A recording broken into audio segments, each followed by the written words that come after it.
यह भूमि के इतिहास का बड़ा शिकारी है। जिबेलोंग अपनी भयानक जबड़े को तेजी से नदी में डालकर 3 मीटर लंबी मछली पकड़ता है। उसके गोल दांतों से शिकार हिल नहीं पाता और फिर उसके लंबे पंजों से पेट फाड़ा जाता है। वयस्क जिबेलोंग की लंबाई 13 मीटर से अधिक हो सकती है, जो आज के सबसे बड़े अफ्रीकी हाथी से भी बड़ी है। लेकिन इसकी संरचना पानी के लिए उपयुक्त है, इसलिए यह भूमि पर तेज शिकार का पीछा करने में कठिनाई महसूस करता है। फिर वह तेजी से नदी किनारे पहुंचा। इस मौसम में कई मछलियां यहाँ से गुजरती हैं, जिनमें से कई उसकी पसंदीदा होती हैं। इन मछलियों के सिर पर खास हड्डी होती है, जिस पर तेज कांटे होते हैं, जो आम शिकारी को घायल कर सकते हैं। लेकिन कंटीली पीठ वाला ड्रैगन उनसे नहीं डरता। उनके सिर की संरचना अनोखी होती है। नाक सिर के ऊपरी हिस्से में होती है और उनका मुंह पानी में हलचल महसूस कर सकता है। फिर उसने सिर नीचे कर लिया और जब उसे किसी जीव के गुजरने का आभास हुआ, जब जिबेलोंग तेजी से मुंह खोलता है तो बड़ी मछली शिकार बन जाती है। उसके दांत काटने के लिए नहीं होते, इसलिए वह तेज पंजों से शिकार को फाड़ता है और फिर उसका आनंद लेता है। मछली की अधिक संख्या वाले मौसम में वयस्क जिबेलोंग बहुत फिजूल खर्च होते हैं। वह मछली के कोमल हिस्से को खाने के बाद बाकी फेंक देते हैं, इसलिए यहाँ झुर्रीदार ड्रैगन आकर्षित होते हैं। इस जीव की खोपड़ी कमजोर होती है और यह अन्य जीवों को नुकसान नहीं पहुंचा सकते, इसलिए झुर्रीदार ड्रैगन प्राकृतिक रूप से मांसाहारी होते हैं। हर दिन दूसरों के बचे खाने से जीने वाला स्पाइनोसॉरस अब भोजन की कमी नहीं महसूस कर रहा, इसलिए चोरी की चिंता नहीं करता। लेकिन यह स्थिति अस्थायी है। जैसे जैसे मौसम गर्म होता है, आसपास की नदियां सूखने लगती हैं, जिससे स्पाइनोसॉरस का मुख्य भोजन स्रोत खत्म हो जाता है।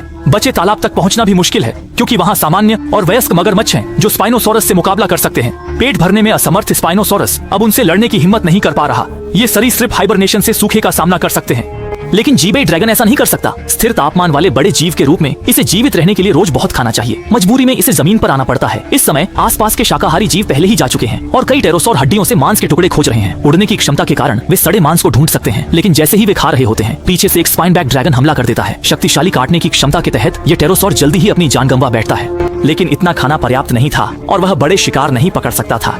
जब मौसम और गर्म हुआ तो जिबेलोंग को अपने जैसे विशाल जीवों के साथ शिकार के लिए संघर्ष करना पड़ा।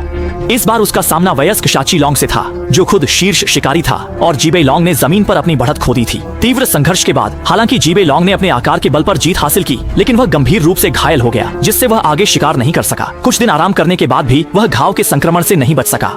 अंततः जीवन खत्म हो गया।